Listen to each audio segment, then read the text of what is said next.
You remember the day the sky changed forever. There was no warning, no grand announcement from the heavens. One moment, the blue was empty. The next, it was full. They arrived without a sound. Colossal starships blotted out the sun. Their hulls were the color of deep space.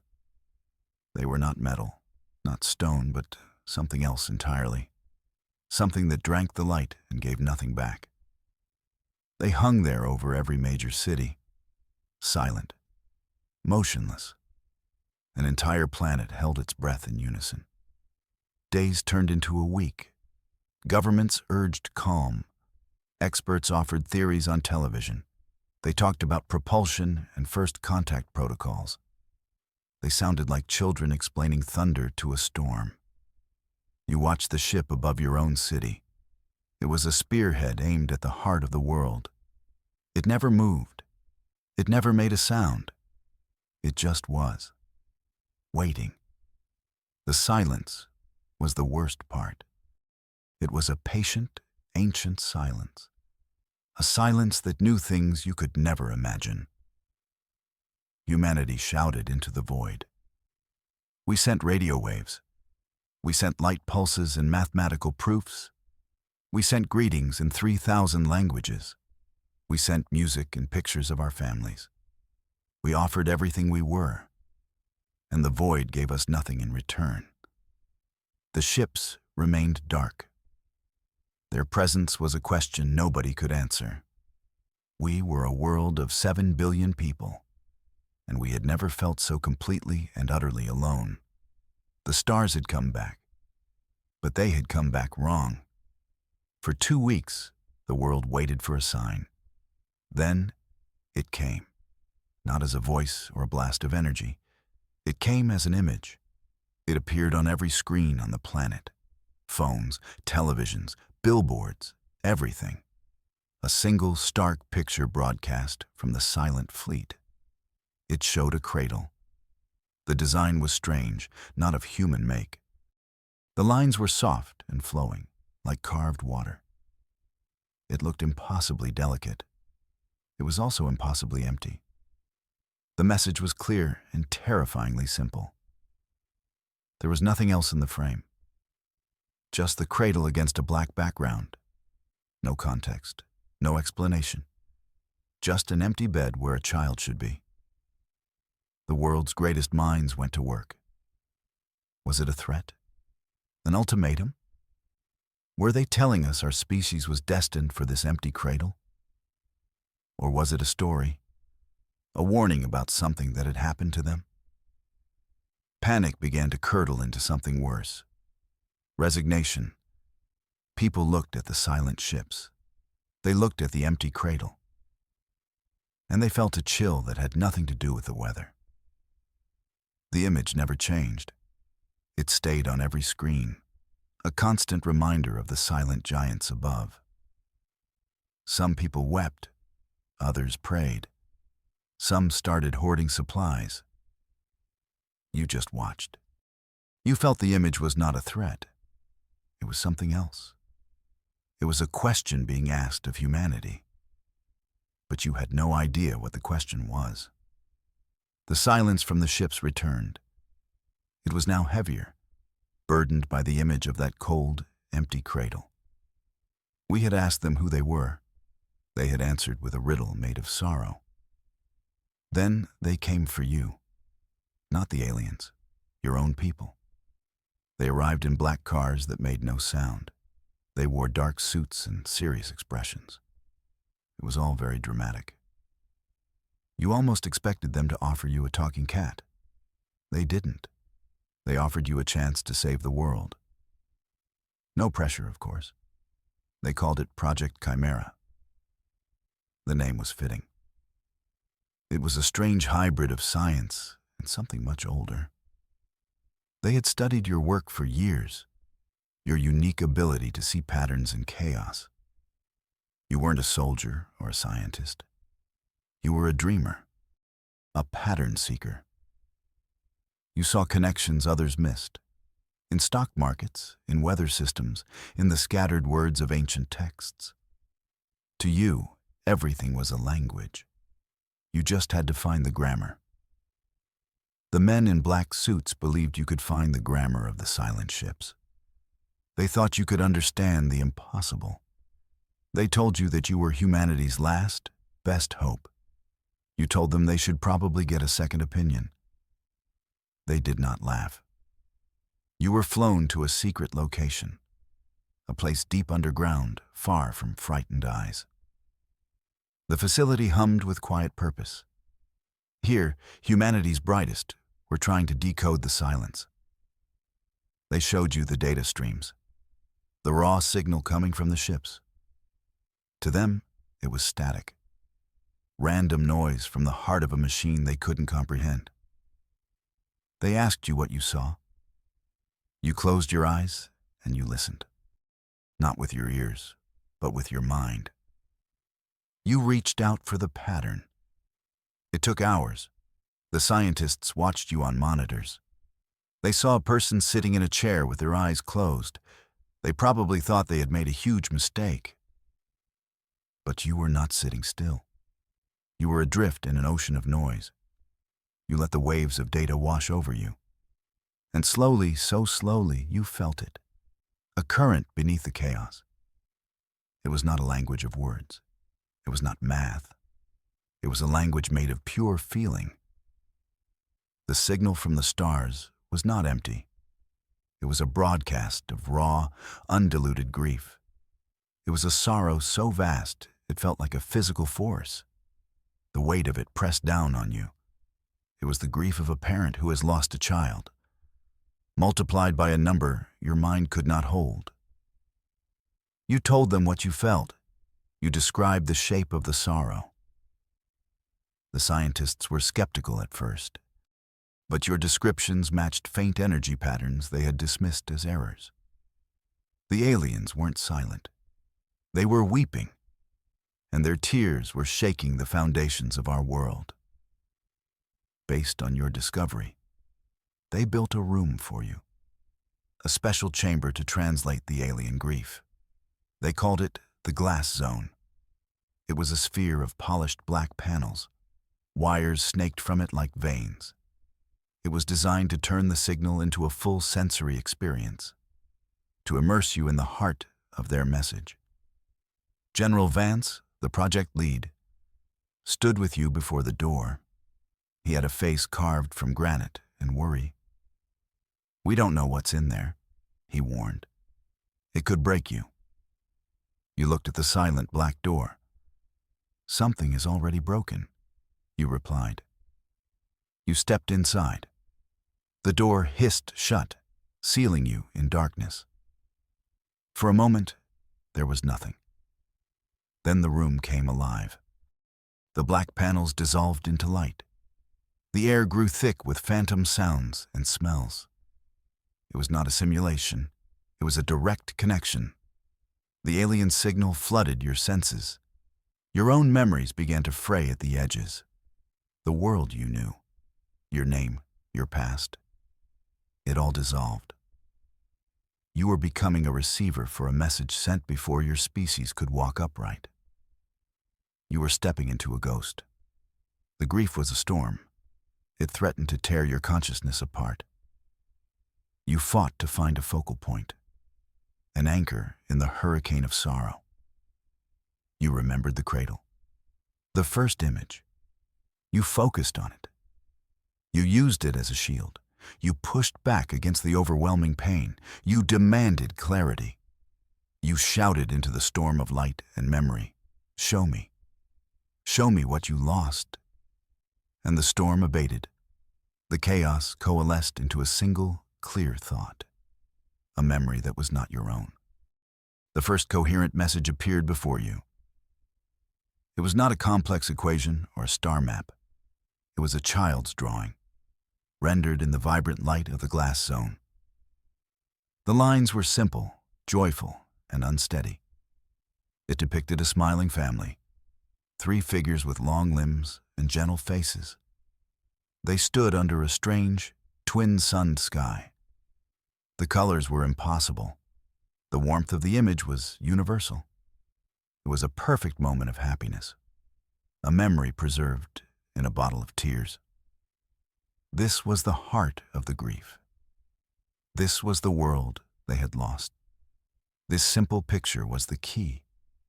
It was a peace offering to your mind, a sign that they meant you no harm. The image acted as a Rosetta Stone for their grief. It unlocked a flood of new information. But now it was ordered. It was a story. The storm of emotion became a narrative. You could feel their identity taking shape in your mind. They gave you their name, or the closest concept your human brain could grasp. They called themselves the Givers. The name felt right. It felt true. It resonated with the images now flowing around you. They had not come to take. They had come from a place of immense loss. Their entire purpose had been to create, to nurture. They were star-born gardeners on a cosmic scale. They roamed the empty spaces between galaxies. They found young worlds, barren and quiet, and they gave them a gift. The spark of life. They would seed a planet with the building blocks of biology. Then they would move on, leaving their children to grow toward the light, believing that a universe full of life was the ultimate good. The glass zone became a window into deep time. The Givers showed you their great work. You flew through nebulae of purple and gold. You watched as they tended to primordial worlds. They moved oceans. They stabilized planetary orbits. They acted with the gentle precision of a watchmaker. They were not gods. They were parents. They believed in potential. They never interfered directly with evolution. They would simply create the perfect garden. Then they would let the seeds grow as they willed, into a universe of echoes. You saw countless worlds bloom under their guidance. Planets that were now home to sprawling civilizations. Creatures of light and sound. Beings of crystal and vine. Each one was unique. Each one was a testament to the Giver's love. You felt their pride, a quiet, profound joy in watching life flourish. For eons, this was their purpose, to fill the endless dark with light and song. They created a chorus of life that spanned galaxies, and they listened to it with contented souls. It was a masterpiece of creation. Then the music began to stop. The shift in the glass zone was jarring. The light of creation was replaced by a spreading darkness. The joyful memories turned to ash. Something went terribly wrong. The Givers did not know how or why. It started with one of their children, a world far on the galactic rim. Its signal, its unique life hymn, simply vanished. One moment it was there, a vibrant note in the cosmic symphony. The next, there was only silence. The great silence had begun. They thought it was an anomaly, a natural disaster, a star that had gone nova. But then another world went dark, and another, and another. A plague of silence was sweeping the universe. The Givers raced from star system to star system. They found only ruins, worlds that were scoured clean of all life. There were no signs of struggle, no evidence of a conqueror, just planets that had been surgically wiped clean. Their children were gone, vanished without a trace. Their beautiful chorus had become a funeral dirge. The Givers searched for millennia. Their once bright fleet became a funeral procession, drifting through a graveyard of galaxies. They searched for answers, for a cause, for a culprit. They found nothing, just the crushing, absolute silence of their lost children. Hope became a flickering ember. Their grief was so old, it had become a part of their technology. The very engines of their ships seemed to run on sorrow. They were ghosts haunting a house the size of the universe. They were looking for just one echo, one survivor, and then they found it. after countless ages of searching, after giving up all hope. A faint signal reached them from an uncharted arm of a minor galaxy. It was a whisper against the roaring silence, a fragile, chaotic, and beautiful song of life.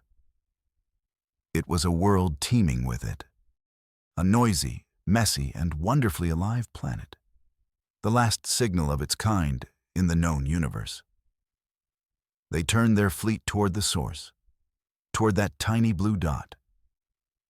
They came to Earth, not as conquerors, but as pilgrims.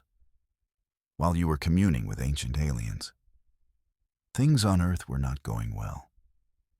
Humanity was not handling the situation with grace and dignity. We were, to put it mildly, panicking. The image of the empty cradle was interpreted in the worst possible way. It was a promise of our extinction. The silence of the ships was seen as the cold confidence of a predator. Fear on Earth was a palpable thing. It choked the airwaves and fueled riots in the streets. People were terrified of the silent giants in the sky. Leaders prepared for a war they could not possibly win. It was a very human response. If something is bigger than you and you don't understand it, you shoot it. The world's arsenals were unlocked. Nuclear launch keys were authenticated. Ancient bombers were rolled onto tarmacs. It was a planetary defense plan that mostly involved breaking all our own toys. Generals gave grim speeches about sacrifice. They spoke of fighting to the last. It was all very noble and very, very stupid. They were preparing to throw rocks at a tidal wave.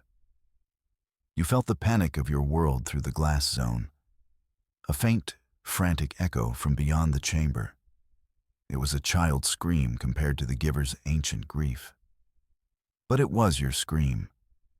You now understood both sides.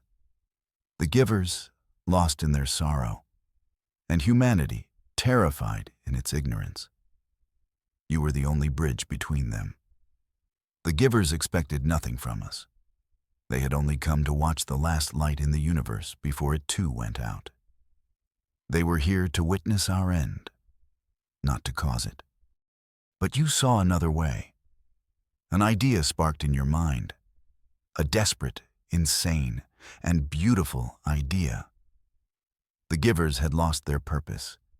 Humanity was staring into a lonely, silent future. Perhaps the two problems could solve each other. You could not offer them weapons or technology. You could not offer them answers about their lost children. But you could offer them something else. You reached out through the glass zone. You focused your thoughts into a single, coherent message. It was not a plea for mercy.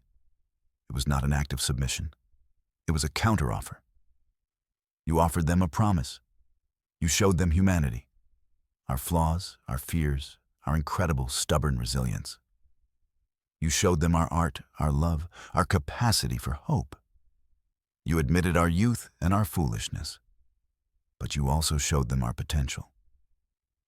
We were not their lost children. We could never replace them, but we did not have to.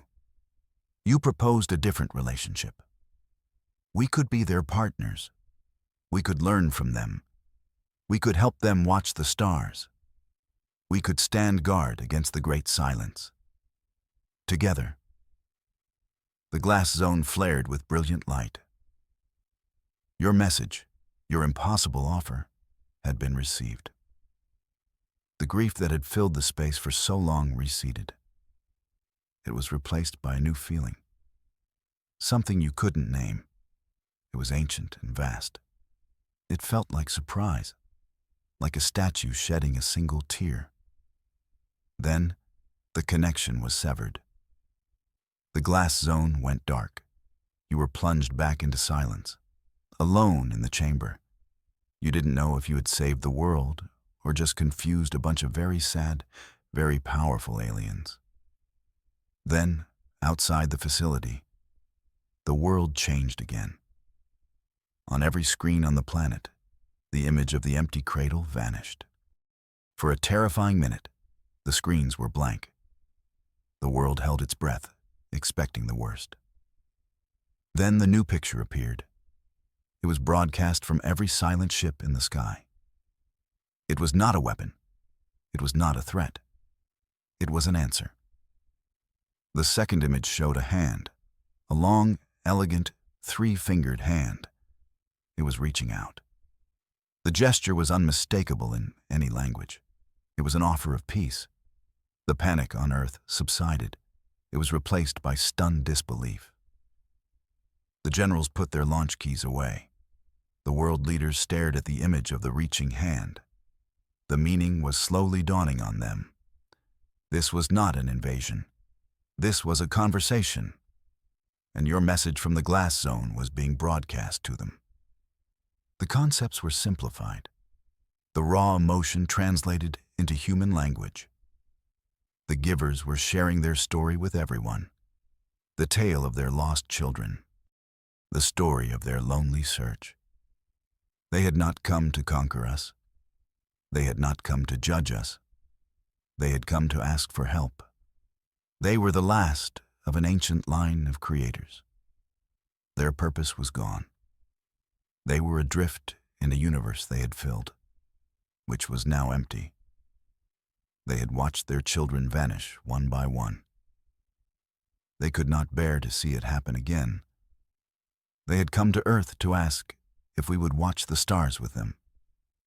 They were offering us a choice, the choice of guardians, to become partners in a cosmic vigil. It was a choice humanity had to make together. For the first time, every nation spoke with a single voice. There was no debate. There was no hesitation. The answer was a resounding yes.